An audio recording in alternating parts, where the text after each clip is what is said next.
The lawyer slid the folder across the table and said, "Your brother used your name to co-sign a $380,000 business loan. The bank is calling it fraud." I remember thinking my coffee was still hot. I remember looking at the folder and thinking about how normal that morning had been. I'd fed my cat, argued with the radio about traffic on the 401, stopped at Tim Hortons, and now I was sitting in a glass-walled office in downtown Toronto, being told that my brother had dismantled my life while I was busy living it. I'll back up. My brother and I grew up in Mississauga, in one of those houses where the front lawn was always trimmed, and the inside was always slightly falling apart. My parents worked hard. My father drove for Canada Post for 23 years. My mother did home daycare in the basement. They raised us to believe that family means everything, that you show up, that you don't turn your back on blood. My brother, 2 years older than me, had always been the one my parents held up like a trophy at family dinners. He was charming, he was funny, he could talk anyone into anything, and for most of our childhood I thought that was a gift. I didn't understand until much later that it was a warning. I went to York for accounting, graduated, got my CPA, took a junior position at a mid-size firm in Etobicoke. I didn't make a lot of money at first. I ate a lot of craft dinner and took the bus everywhere and put every spare dollar into a TFSA. I was 26 before I felt like I could breathe. By 29 I had a small condo in Brampton, a decent car, a good credit score, the kind of credit score that takes years to build and about 5 minutes to destroy. My brother, meanwhile, had been bouncing between ideas since he was 22. He'd tried a landscaping company, an e-commerce thing, a food truck that lasted one summer. My parents funded most of it, not loans, gifts. My mother would call it just helping him get started, and my father would nod along because disagreeing with her was never worth the energy it cost. When my brother announced he was opening a construction supply business, my parents were thrilled. He had a partner, a guy he'd met through a rec hockey league, and they'd found a warehouse space in Brampton. He came to a Sunday dinner with blueprints and projections, and talked for 45 minutes while my mother refilled his glass and my father said "smart, smart" after every other sentence. I asked a few questions. What's your capital structure? Have you registered the business? Who's handling accounts receivable? My brother laughed and said, "There she is, always with the spreadsheets," and my parents laughed with him. My father patted my hand and said, "Not everything needs to be analyzed, sweetheart." I smiled and ate my roast chicken and let it go. That was in October. By the following March, I was sitting in that lawyer's office finding out exactly how much my silence had cost me, what happened, and what I only pieced together later, through documents and conversations and one very candid phone call with my brother's former business partner, was this. The construction supply business had started bleeding money almost immediately. The warehouse lease was too expensive. The partner had overpromised contracts that never materialized. By December, they were behind on payments and the bank was getting impatient. My brother's solution was elegant, in a criminal sort of way. He had access to enough of my information, SIN number, employer details, home address, from years of being around, borrowing my printer, staying on my couch between apartments. He'd always been careless with personal documents, and I'd been careless about what I left lying around when he visited. At some point he had taken photos. Of what exactly I still don't know, but he had enough. He added me to the business as a co-owner on paper. He used my credit information to apply for a $380,000 secured business loan through a credit union in Oakville. He listed my condo as partial collateral. The loan was approved in December. By March, the business had defaulted. The credit union began foreclosure proceedings, and the letter they sent, the one that should have gone to the business address, was forwarded to me because I was on the documentation. I thought it was a mistake at first. I called the number on the letter and spent 20 minutes on hold, listening to CBC Radio 2, and thinking there had been some clerical error, some data entry problem, something that would be cleared up in one conversation. The woman on the phone said, "Mrs. Hartwell, your signature is on the loan agreement. We have your SIN, your employer information, and the title to your property as listed collateral. This is not a clerical error." I didn't say anything for a long time. "Mrs. Hartwell, are you there? Can you tell me when this loan was originated?" I asked. She told me, December 14th. I had been at my parents' house that weekend, putting up Christmas decorations. I hung up the phone and sat on the floor of my kitchen for a while. My cat, a large orange tabby named after a character in a book I'd been reading that year, climbed into my lap and purred very loudly, which is the only thing that kept me from completely losing it. Then I got up, made tea, and started thinking. The first person I called was not my brother, it was not my parents. It was a lawyer I'd met at a professional development event 2 years before. A woman named Carla who worked in financial fraud and had given me her card and said, "If you ever need someone who understands both the accounting side and the legal side, call me." I had kept her card in the back of my wallet for 2 years without thinking about it again. I called her. She picked up on the second ring. I told her what I knew. She was quiet for a moment. Then she said, "Don't contact your brother yet. Don't say anything to your parents. And come to my office tomorrow morning." I showed up with every document I could find, my actual credit history, my employment records, anything that showed where I was and what I was doing on the dates in question. Carla had already pulled a credit bureau report on my behalf. The loan appeared. A hard inquiry from December 14th appeared. There were other inquiries I didn't recognize, going back to the previous summer. "Someone has been running your credit," she said. "Not just for this loan. This has been going on for a while." She laid out what our options were. We could file a police report immediately. We could contact the credit union and begin the fraud dispute process. We could contact the RCMP's Canadian Anti-Fraud Center. We would do all three, she said, but in a specific order and with specific documentation. She was very calm about it. I found that her calm made me calmer. "Is there anything you want to ask me before we start?" she said. "Can I go to jail for this?" I asked. "Like, is there any universe where they decide I did this myself?" "Not with what you've brought me today," she said. That was a Thursday. The following Sunday was a family dinner at my parents' house. A standing monthly thing, the kind where showing up was not optional unless you wanted 3 days of voicemails. I had been awake at 4 in the morning every night that week, lying in the dark with my cat on my chest, running the numbers in my head. $380,000. My condo as collateral, my credit score, which had already dropped 40 points by the time I found out, currently sitting at a number I didn't recognize as my own. I went to the dinner. My mother had made a pot roast. My father was watching a hockey game with the sound low. My brother arrived 20 minutes late, smelling like a bar, and my mother acted like it was charming. I watched him all through dinner. He told a story about a client. He talked about a new contract. He made my mother laugh 3 times. He complimented her gravy. He was completely, utterly, almost perfectly normal. Almost. Once, just once, he glanced at me across the table with something that wasn't quite a question and wasn't quite guilt. It was there for about half a second and then it was gone. I looked down at my plate. After dinner, I helped my mother with the dishes. She told me I looked tired and I said I had a lot on at work. She said I should take better care of myself and I agreed with her. My brother left early and my father fell asleep in his chair and I drove home alone on the 401 at 9:30 at night thinking, he thinks he got away with it. The next 3 weeks were some of the quietest, most deliberate weeks of my life. Carla filed the police report.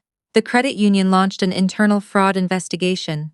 I filed a dispute with both Equifax and TransUnion. I had a conversation with my employer's HR department, not because I was legally required to, but because Carla advised transparency with anyone whose name was potentially affected by the investigation. My employer was understanding and quietly put a flag on my file as a precautionary measure, which I appreciated more than I can say.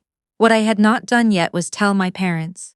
I knew, with a certainty that had nothing to do with analysis and everything to do with knowing my family, exactly how that conversation would go. I had heard the version in my head 50 times. My mother would cry. My father would get very still and quiet, the way he does when he doesn't know what to do. And then, eventually, one of them would say something like, "But are you sure? Maybe there's been a mix-up." And then, "Can't you just sort it out between yourselves? Do you have to involve the police?" I had decided to let the investigation do the talking.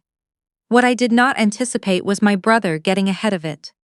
On a Wednesday evening, about 3 weeks after I found out, my mother called me in tears. My brother had told them, not the truth, a version. His version, which went something like, he had used my credit information because he was desperate, and he knew I would have said no, but he was planning to pay it back before anyone found out, and now the business had failed and he was sorry and he didn't know what to do. My mother's version of this as she delivered it to me over the phone was, he made a mistake, he's sorry, and now this is a family problem and we need to deal with it as a family.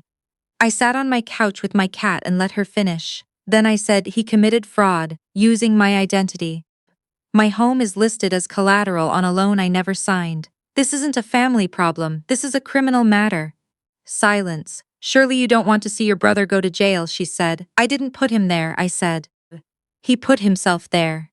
She started to cry properly then, the kind of crying she did when she wanted me to feel responsible for her feelings. I had spent 32 years being very good at responding to that particular kind of crying. Mom, I said very evenly, I need you to understand something. I could lose my home. My credit has been destroyed. I have spent 3 weeks working with lawyers and a fraud investigator to protect myself. I did not do this to our family, he did. She said she understood. She did not sound like she understood. My father called an hour later. He was calmer and more honest. He said, I know this is serious, I'm not asking you to sweep it under the rug. Then he paused. But your mother is in a bad way, can you at least come over and talk to him? Together? Just the family. I thought about Carla's advice. I thought about what she'd told me at our last meeting, that the worst thing I could do was have an informal family conversation that could be misrepresented later. I thought about my brother sitting across the dinner table, completely at ease, lying to everyone in the room including himself. If he wants to talk, I said, he can do it through his lawyer. My father didn't say anything for a moment. Then is it really that serious? Yes, Dad, I said. It is that serious.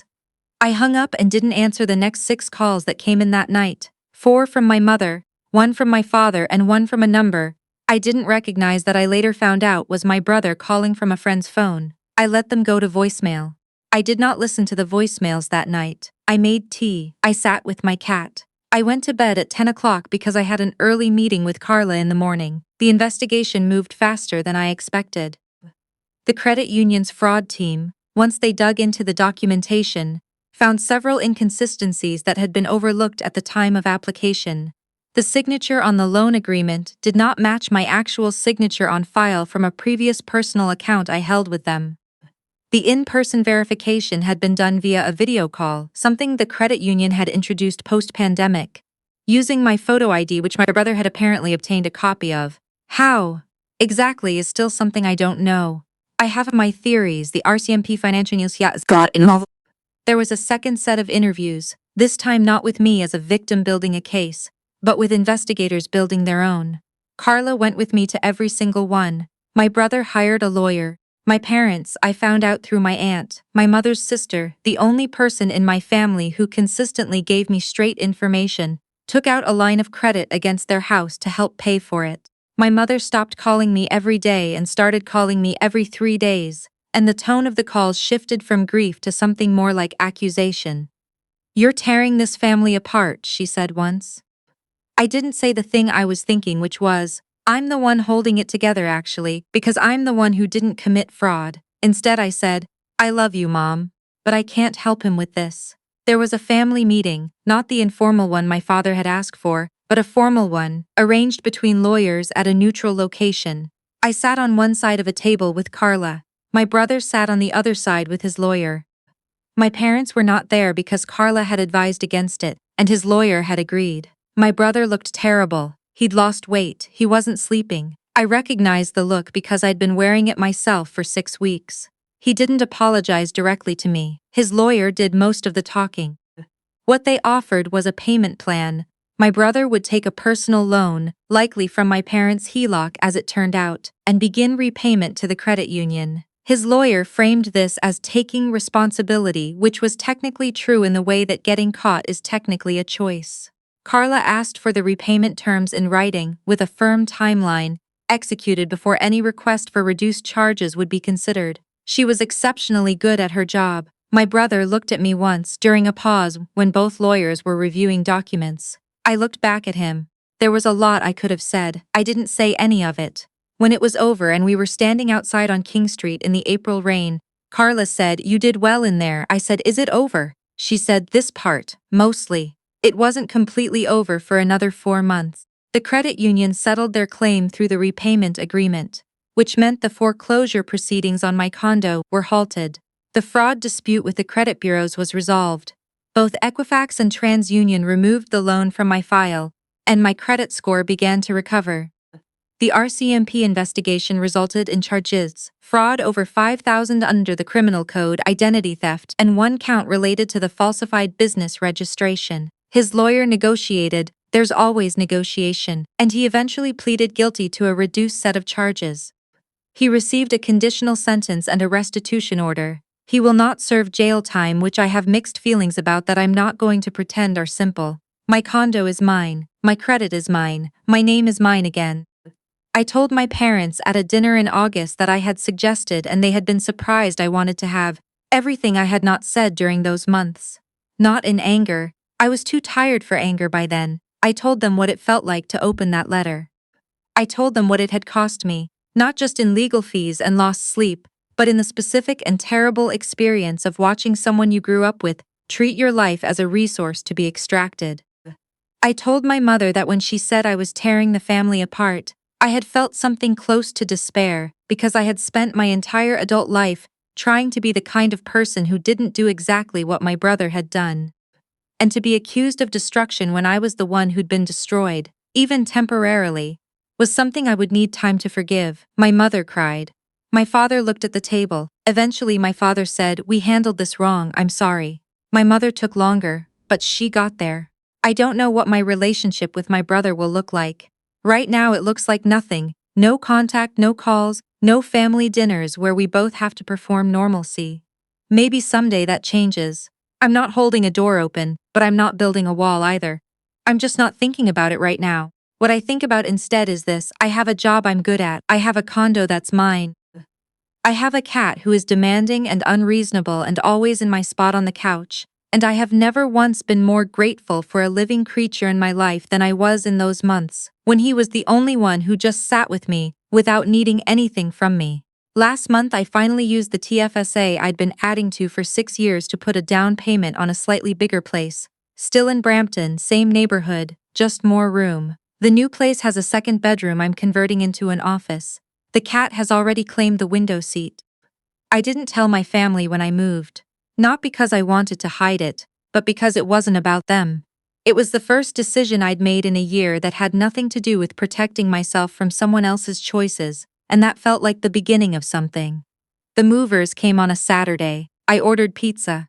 I sat on the floor of an empty room and ate it while my cat investigated the baseboards, and I thought, this is mine. All of this is mine. I built it. Nobody can sign their name to it but me.